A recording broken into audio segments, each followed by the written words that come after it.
Intense Israeli airstrikes hit the south of the Gaza Strip, killing and wounding dozens of Palestinians, including in areas where Israel had told people to seek shelter.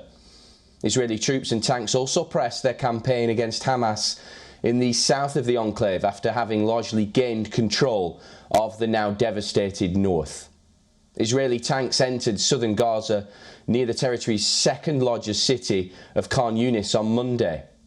Armoured personnel, carriers and bulldozers were also seen as Israel expanded its operations. The Israeli army said it was taking aggressive action against Hamas and other terrorist organisations in the southern city. Military spokesman Jonathan Conrica said Tel Aviv was not trying to displace anyone. He said the Israeli armed forces are not trying to move anybody from anywhere permanently. Many Palestinians fear a repeat of the displacement of more than 760,000 of their people that took place during the war that led to Israel's creation 75 years ago. United Nations Rights Chief Volker Turk has voiced alarm that hundreds of thousands of Gazans were being confined into even smaller areas in the south.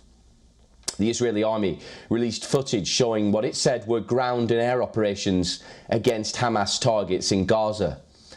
In the video footage, Israeli soldiers could be seen carrying weapons and firing towards what they said were Hamas targets. Aerial footage showed destruction of what the Israeli army said was Hamas infrastructure.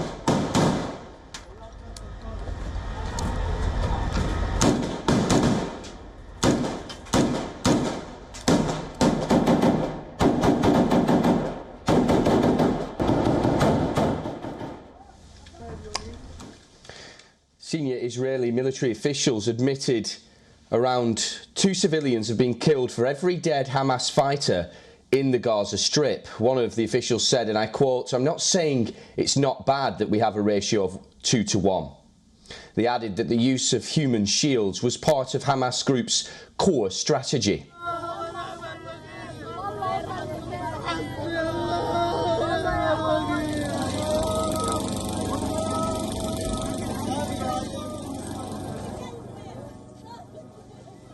As per Gaza officials, nearly 16,000 Palestinians, 70% of them women and children, have been killed in Israeli strikes since October the 7th. As many as 80% of Gaza's 2.3 million people have fled their homes since the Israeli bombing campaign that has reduced much of the crowded coastal strip to a desolate wasteland.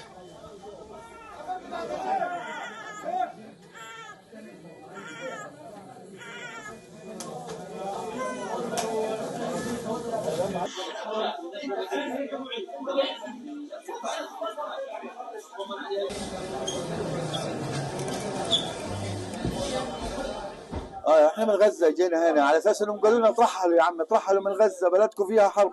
طلعنا من غزه رحنا على الجنوب زي ما طلبوا، لكن هاي اللي لقيناها في الجنوب. ايش بدنا نسوي؟ والدار كلها اللي نزحين فيها كلها هذا لسه ما تسجلش اصلا. The main telecom company in the Gaza Strip said that mobile telephone services and internet connections had been cut across the territory. The president of the International Committee of the Red Cross said that she had arrived in the war-torn Gaza, warning that the suffering there was intolerable. We have to find solutions to this. We can't turn away from what is evidently a moral failure in the face of the international community. The United States said it was asking Israel to let more fuel into the Gaza Strip.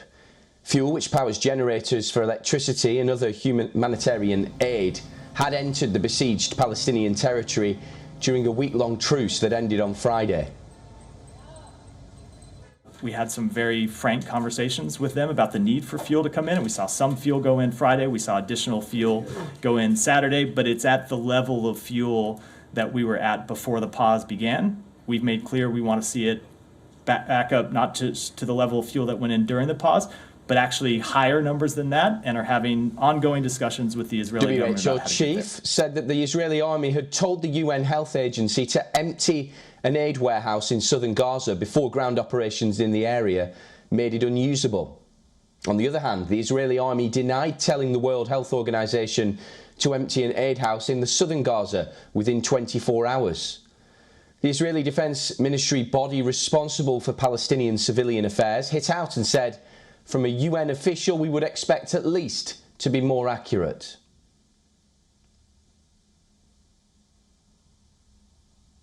Well, for more on this, we're joined by our correspondent Jodie Cohen from Rana.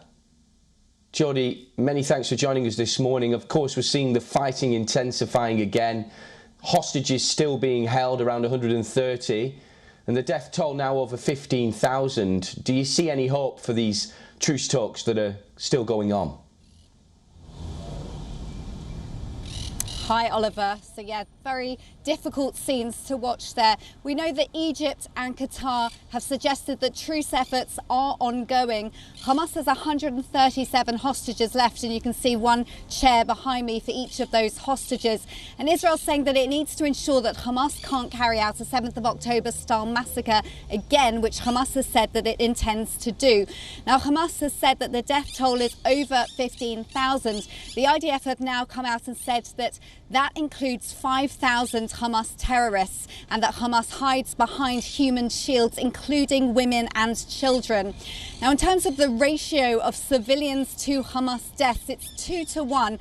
I spoke with Colonel Richard Kemp earlier, who's in charge of the British forces in Afghanistan. He said that the US action in Iraq against ISIS had a ratio of around 4 to 1, and in Afghanistan it was around 3 to 1. So he said the ratio in this war is significantly better than in those. Still, there is still concern for every civilian life lost, and also for the number of people having to evacuate. The IDF has printed and published online a detailed map designating hundreds of zones across Gaza to minimize the casualties, they say, and also minimize the number of people having to evacuate, telling people exactly where the fighting is going to be. And the White House spokesperson John Kirby has said that there aren't many militaries in the world who would advertise their punches in advance, and that Israel is making an effort to protect civilian lives. We know that a US team is in Israel now discussing those issues, and also issues like restoration, governance and security once the fighting is over. Jodie, the US State Department spokesperson Matthew Miller, he speculated one of the reasons the truce has fallen apart is that Hamas didn't want to release the remaining women hostages, and that's mainly because they didn't want those women to talk about what happened to them. What can you tell us about that? Because there are allegations, of course, that Hamas has used rape as a tool of war. Yes, so Israel's ambassador to the UN, Gilad Erdan, he said that Hamas has used rape as a tool of war. He called out UN women specifically because they took 2 months to condemn the acts of violence against women. Hamas denies the allegations of rape, as you said, but Israel says that it has instruction manuals that were left behind by Hamas terrorists on the 7th of October, including instructions to rape. They also have numerous eyewitness accounts, testimonies from doctors, forensic teams, police and Hamas themselves, and they have hours and hours of Hamas GoPro camera footage and CCTV footage showing evidence of not only rape against women but also against children, and according to eyewitness accounts, against men and against the elderly too. Now, Israeli women's groups are saying that the Me Too movement was all about believing women when they said that they have been raped. But they said that too many international organisations, including women's rights organisations, are denying the evidence. And their conclusion is that it's Me Too, except if you're a Jew. Jodie Cohen, many thanks for your insight there. We're sure to hear more from you in the coming days.